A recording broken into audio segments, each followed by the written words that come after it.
Good evening, everyone. Thank you for waiting. Welcome to another live session series of Sash Factor International. My name is Carl Capellan, and I'm your host for tonight. We are very excited to present to you a very lovely lady who hails from Marinduque. And one interesting fact is she was raised by gay parents.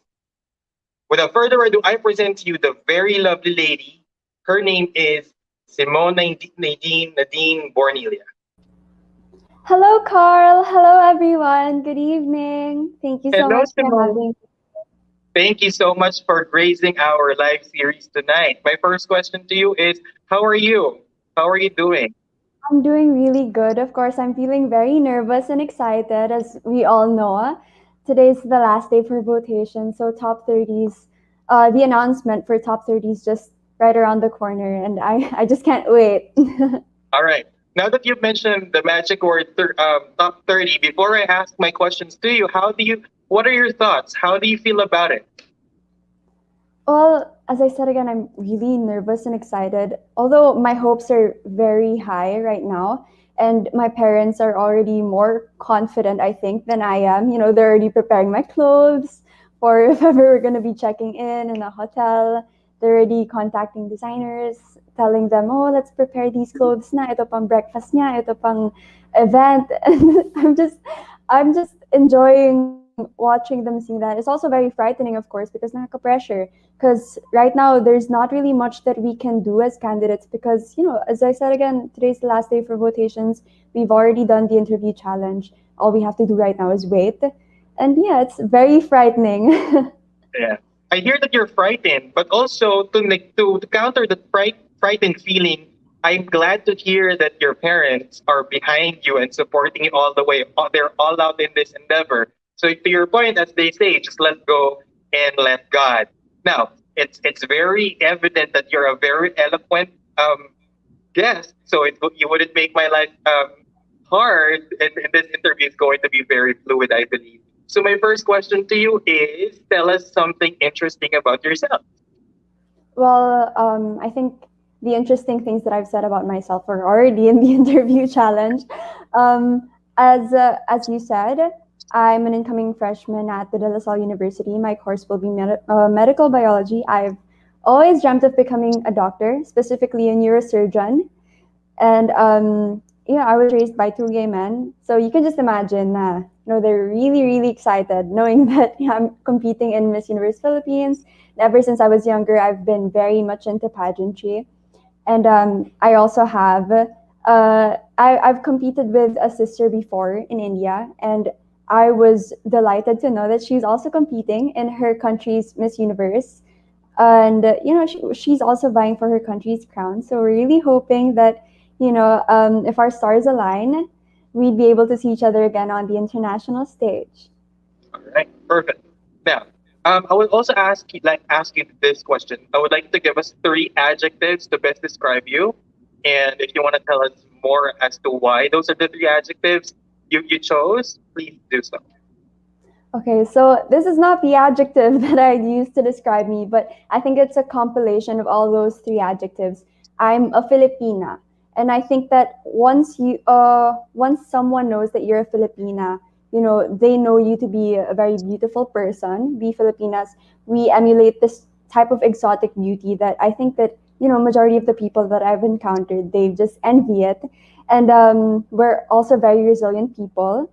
I think that as Filipinos, we've come across a lot of adversities. May it be natural calamities or many other factors.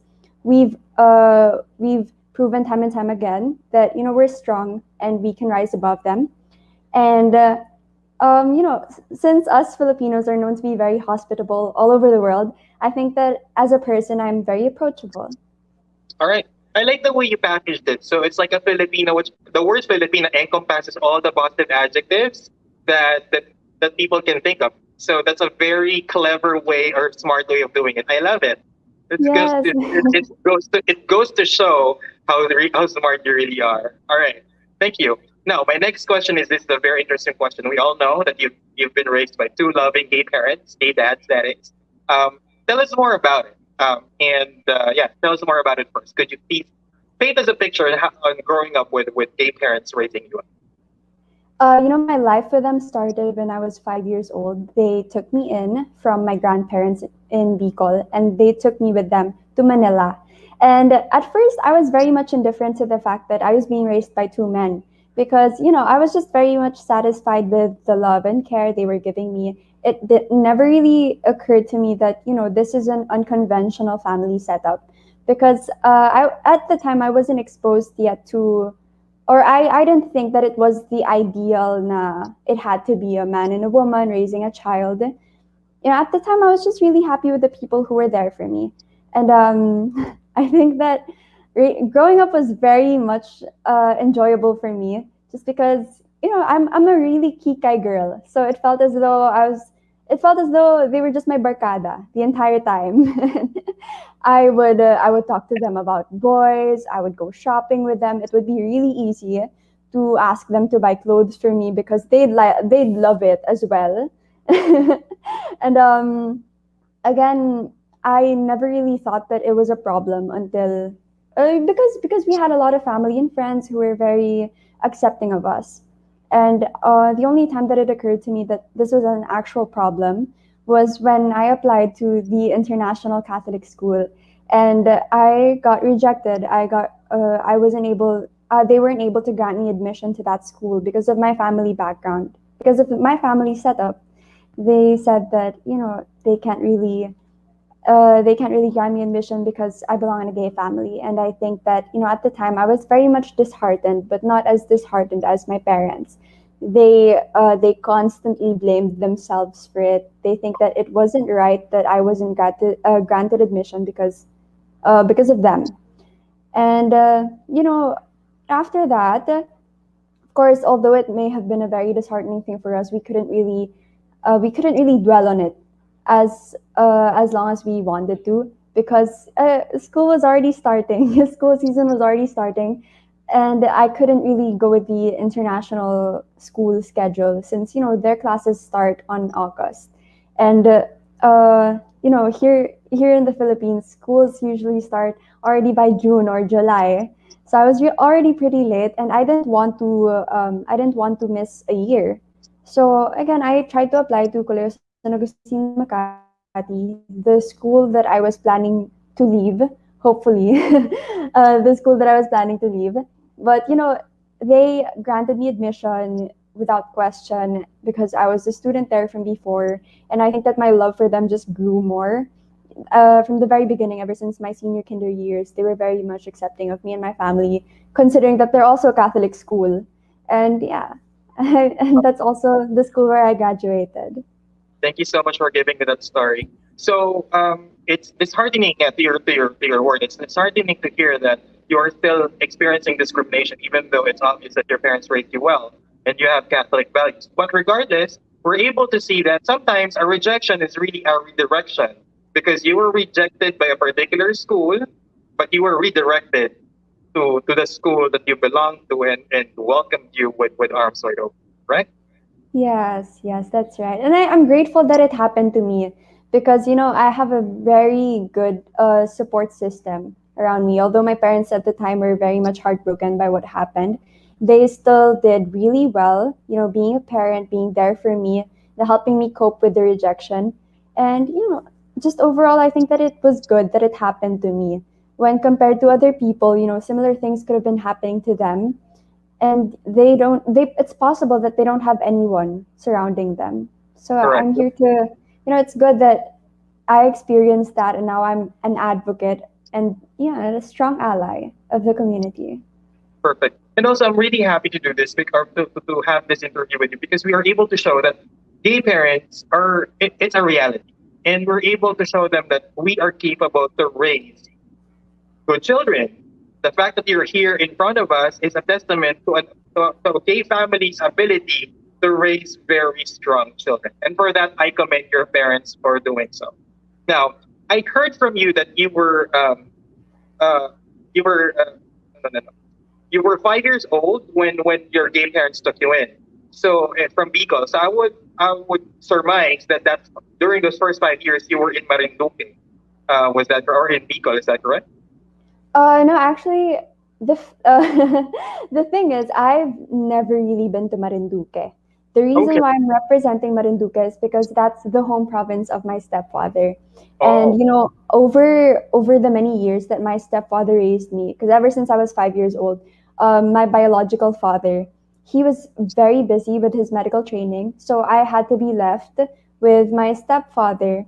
And he sacrificed a lot. He had a very luxurious job at one of the top shopping centers here in the country, and he gave that up just so that he'd be able to look after me and my brother while my dad is busy, with his medical training. And all right. I think that I owe a lot.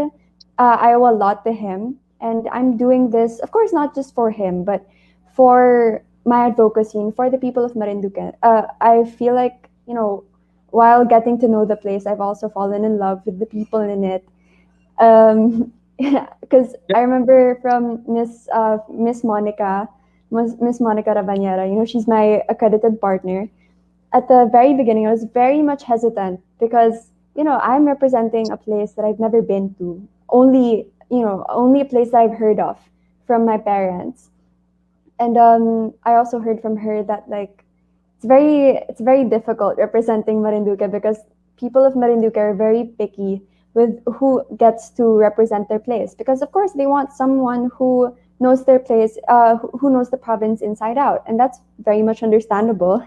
So I really made it a point that I know what I'm representing, because All right. it's And just right that I do. yeah, I appreciate your no, I appreciate your honesty. I appreciate your honesty. I appreciate your candor.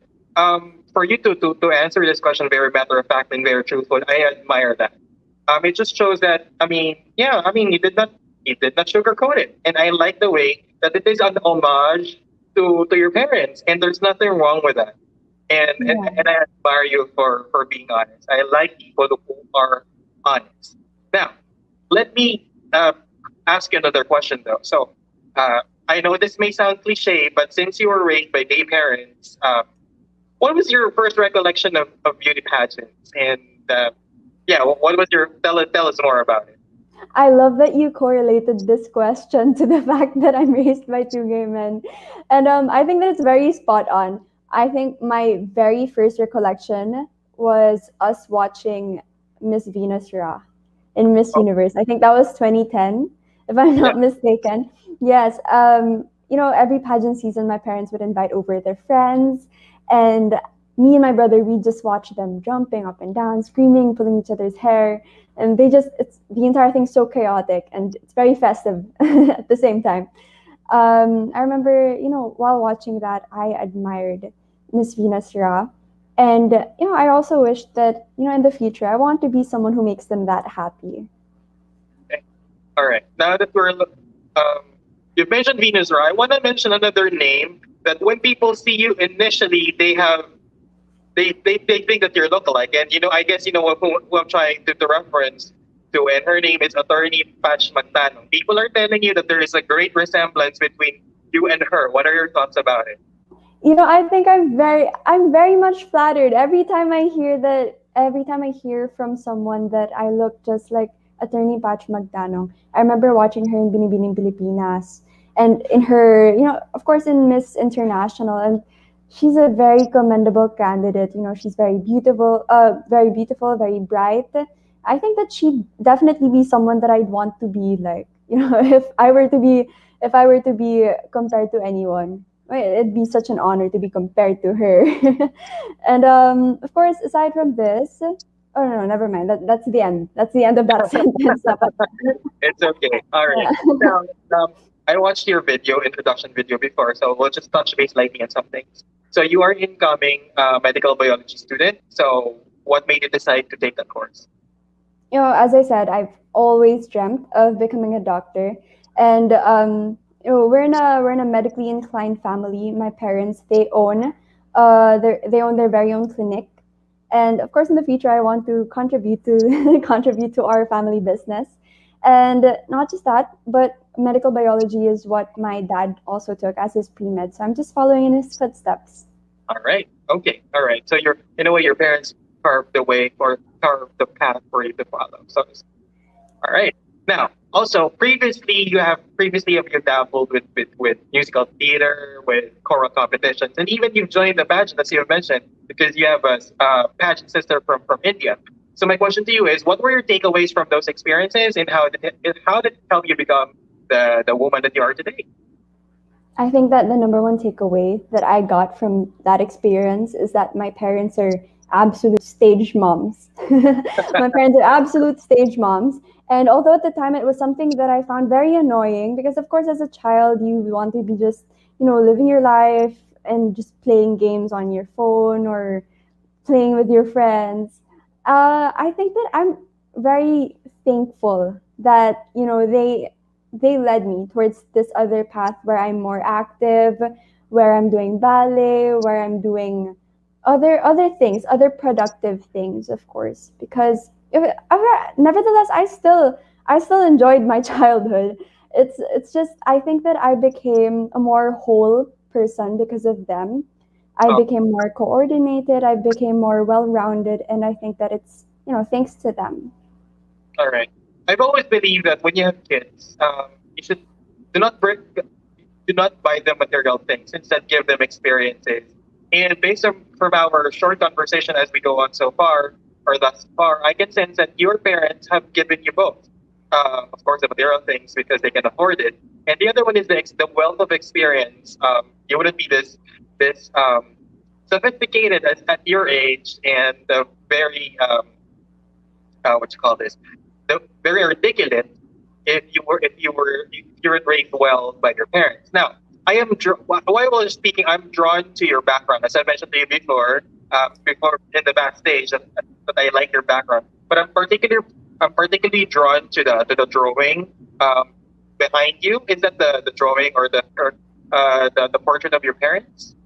Oh yeah. Oh, sorry. I think I think Yeah, it was a yeah, mirror. Mirror. yeah. Yes, this is actually a drawing of my parents. I think it was drawn by.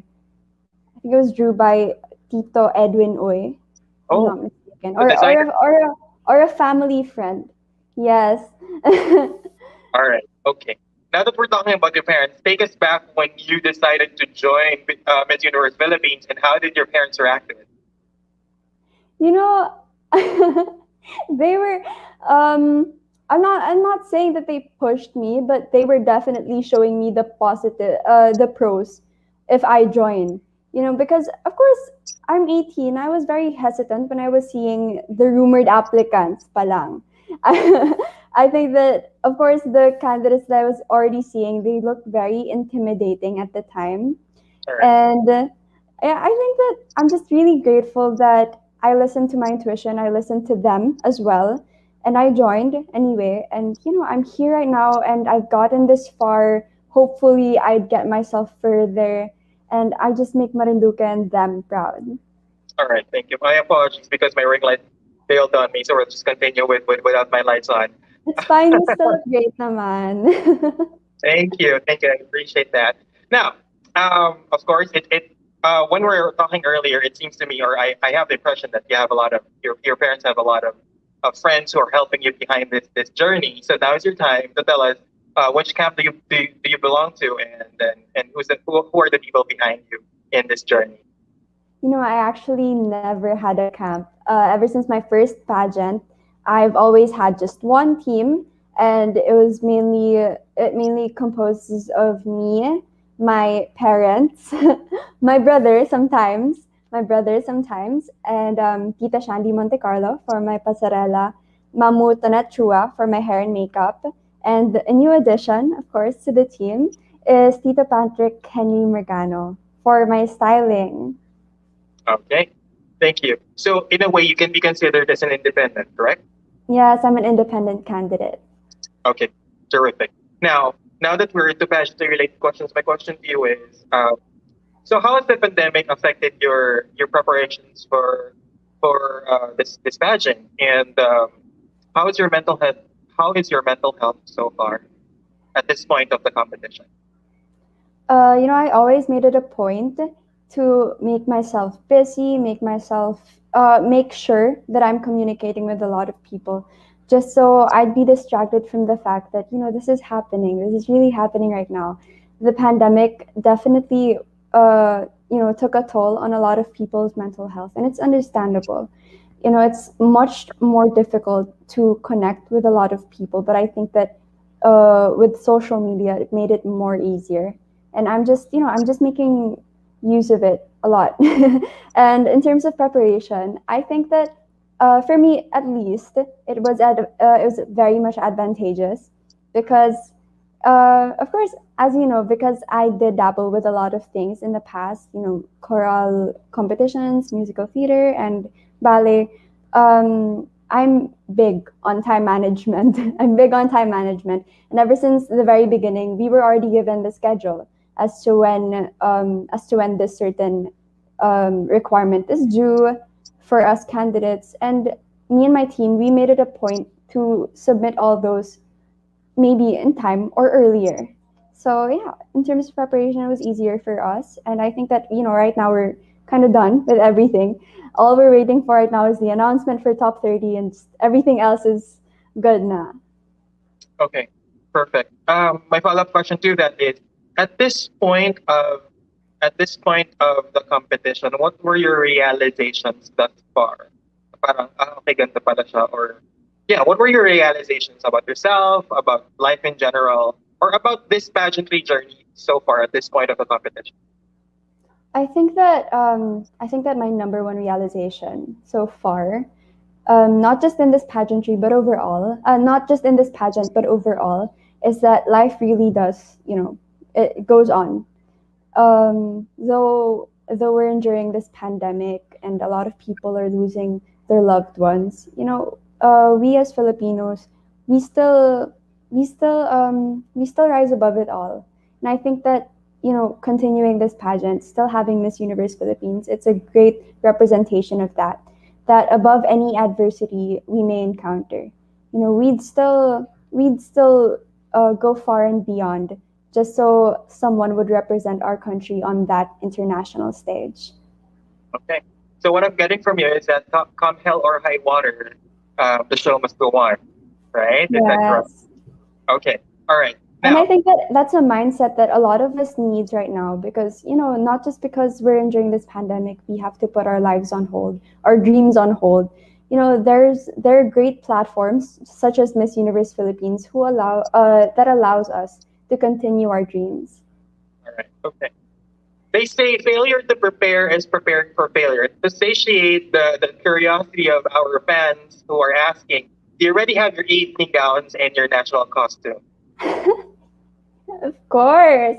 Of course I already have the sketches pa lang. Because of course they're already the making of it is already underway. It's just that right now because we were told by the organization that we have to be prepared already for if ever we'd be included in the top 30, at least meron ng sketch.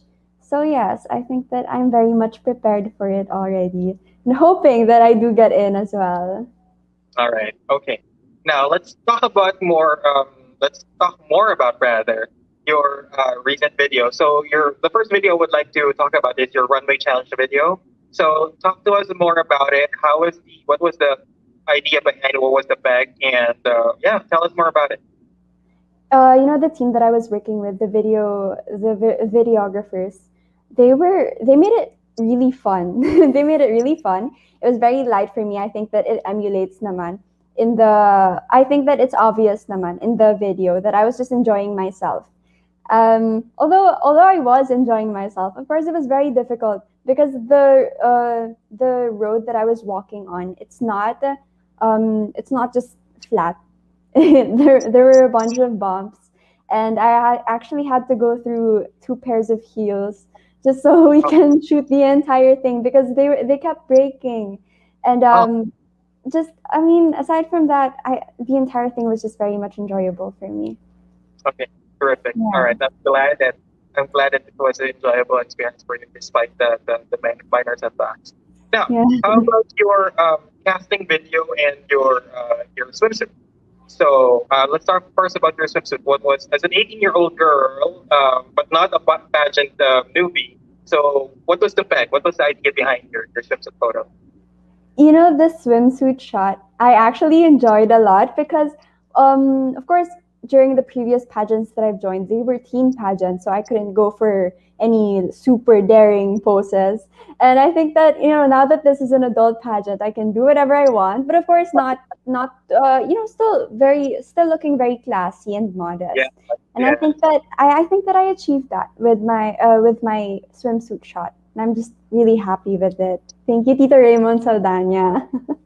Yeah. I mean, if it's done by the Raymond Saldana, it must be good, right? And it Yeah. must be classy and in good taste. All right. Mhm. Now, how about your casting video? Tell us more about it.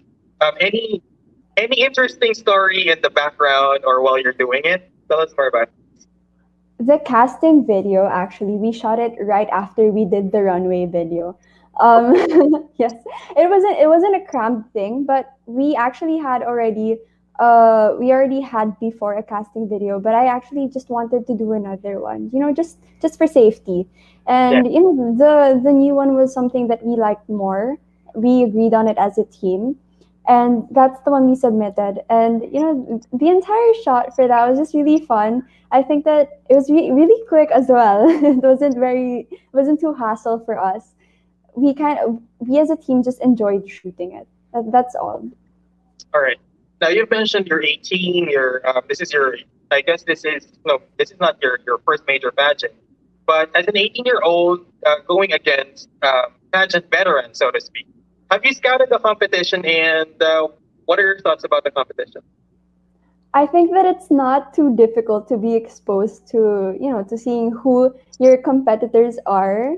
Of Okay. course, because we already have front runners, and you could already tell who are gonna be scary on stage in terms for us candidates.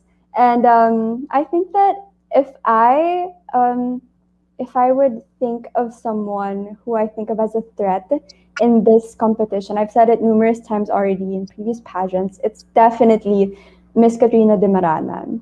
And although I say this, we actually talk from time to time now. I think she's very approachable. She's really nice, and I'm hoping that I get to see her on top 30, and we could get closer. Hopefully.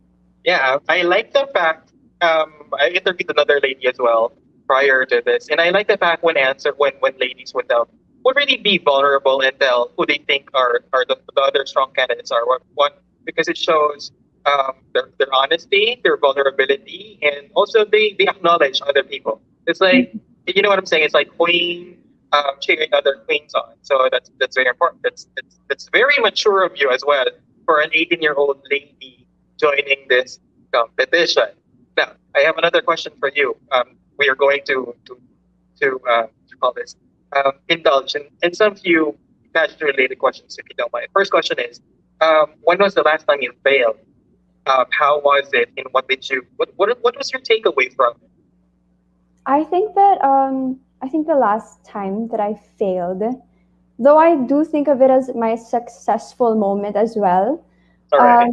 it's definitely the interview challenge. Only because although although I Tell us was more. included, Tell us more, please. yes, although I was included as the top seven, and of course Yes. it's a very big thing already for me. I definitely think that I could have done better. I think that it was such a time crunch, the interview challenge. Okay. It went by so quickly that after that, I was just telling the girls, "Nah, don't worry, because it's gonna go by so quickly. You don't even have time to process how good or how bad you did." And it was very frightening. And like after that, I didn't know whether I should be confident with myself, whether I did good, whether I did bad. And watching myself, I think I could have definitely done better. So I think that although it is also something that I could perceive as my successful moment, because I think that it's still a very big thing to be included in the top 7 of this specific challenge. I think that I could have done better still. Okay. At which point of that interview you think you could have done better? I'm just curious. I think definitely the first first question, just because I was warming up pa lang. I was warming up pa lang. I think that I did the best on my last question na.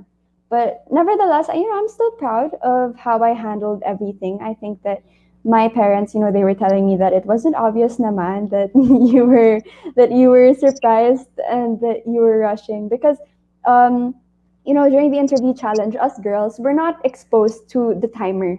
We're given the choice to time ourselves on our mobile phones and just rush it when we think we're cutting it close now to 30 seconds.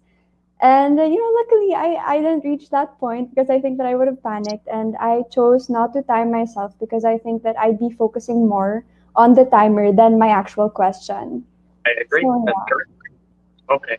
All right. You know what? We're having this conversation for around 30 minutes now, and now I understand. I mean, why you're there on top seven. I posted this. I posted the picture of the seven girls, and I mentioned that I'm going to interview this lady on Tuesday at 8 p.m.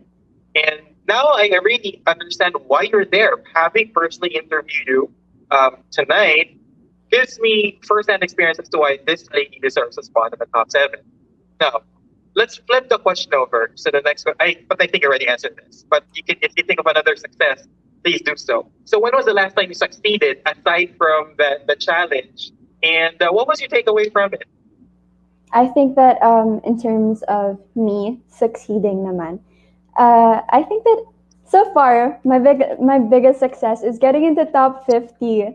I think that every announcement, every time that MUP would announce the official list for top 75, top 50, me and my parents would panic because as of the moment I don't have as big of a fan base as as the front runners of this competition, and knowing that of course not only is this competition identifying the girls who are gonna advance to the next level by the panel judge, yeah, by the judges, but of course they're also they're also taking into consideration the votes. And I think that that was just one thing that I was really scared of. I think that I wasn't too confident with myself, thinking that, oh my god, I'm going up against Kisses Delavine, Maureen Robelwitz, and Katrina Demarana, and Lauren May Bautista, and everyone else who already has such a big fan base. And it's really scary to think of, but I think that my parents, they're very hands-on. They're very hands-on with this thing, and they're getting as many supporters. We're getting as many supporters as we can, and I'm really glad that, oh my god, we made it to top 50. We pulled through because from top 50, not only is it going to be based off of votations, but you know, interview challenge. And I think that I somewhat delivered, and hopefully we make it to top 30, and that's going to be my next biggest that's going to be my next biggest achievement so far. I'm just curious. Describe to me currently the agony of waiting for the results. Many of Describe to me ways. the process. Hopefully, this could be a cathartic experience for you. Parang session, therapy session. So, what's describe to me the agony here? you know because we as candidates, we don't know when they're specifically gonna announce this, because it also comes as a surprise to us. They tell us they're gonna announce it on this specific date, because we're already given the schedule, so we're already expecting that, okay, let's just wait for this date and then we'll know if we're in or if we're not. But then, they announce it a day earlier, and we're just shocked rin, as shocked as the public. And I think that it's both really exciting for me and also frightening at the same time. And I'm just really trusting in the process right now. If ever I get in, then I'll push myself just as far as I can into the competition. Or if I don't, then I could use this as my learning curve, and it's definitely not going to be over for me.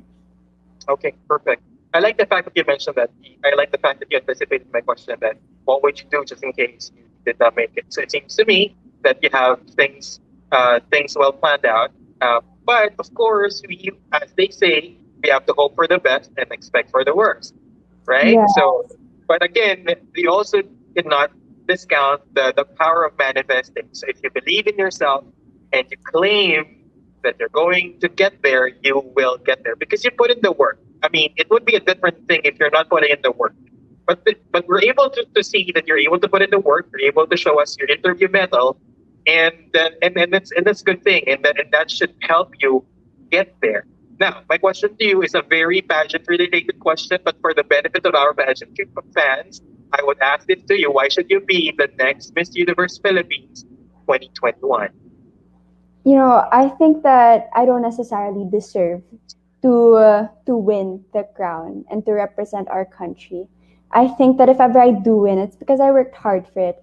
As I've always said, I'm a very goal oriented person, and I don't stop until I achieve what I've been working so hard for. And I think that this type of person could be an asset to the organization, and as well could represent the country the best as anyone could possibly represent the country.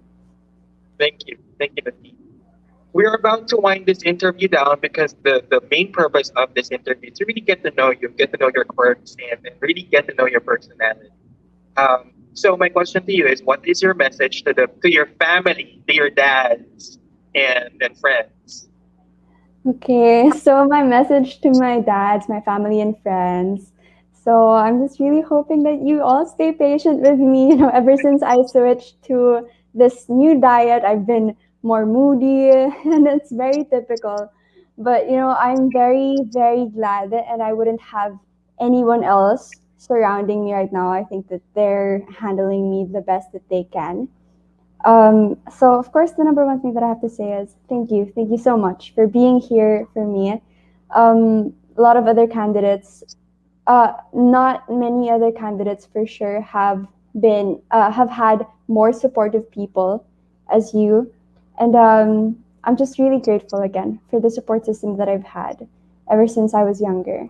So thank you so much, and I'm sorry if I tend to annoy you now because I have a, I've always I've been really moody these past few days. I think that the stress contributes to it. Sorry about the noise. My next question to you is, what is your message to the people of Marinduque, whom you are representing now? Of course, I want to say thank you to them because I was told by Miss Monica Rabanera that again, Marinduqueños are very picky with who gets to represent. Yet, they accepted me as their representative, and I'm just really honored to have, to have studied the place, to have fallen in love with it even more. I don't think that I would have been representing any other place right now. And syempre, we're already in top 50. Onting push na lang. Onting push na lang. We'll make it to top 30, I promise. All we have to do right now, though, is just wait. We've already done our part. Although today is the last day for votations, but, we're already so close. We can do it.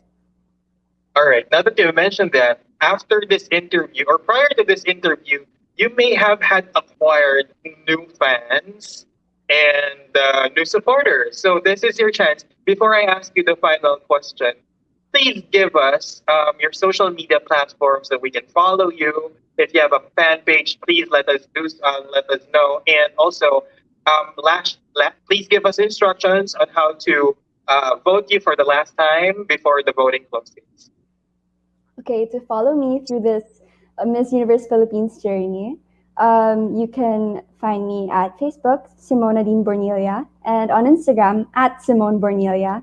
And there's also this KTX subscription that you could acquire. I will just send the link to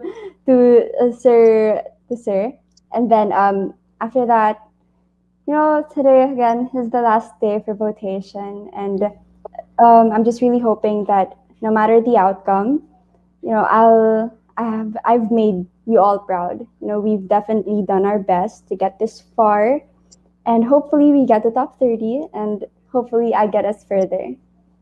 Okay, perfect. My last question to you is complete the statement. We're going to do a boy and Buta question. Complete the statement. I am Simone Nadine Bornilla, and I am. And I am Miss Universe Philippines Dark Horse. Perfect. I love it. Ladies and gentlemen, we just presented to you a very beautiful, a very smart, a very articulate, and a very pleasing lady from who's representing Marinduque.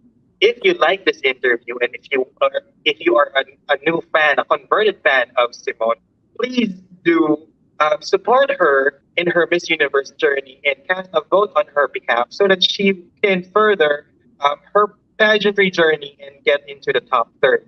On behalf of Sash Factor, my name is Carl Capellan, and I would like to thank everyone for joining this interview. And I would like to request that everybody stay safe and enjoy. Good night, everyone.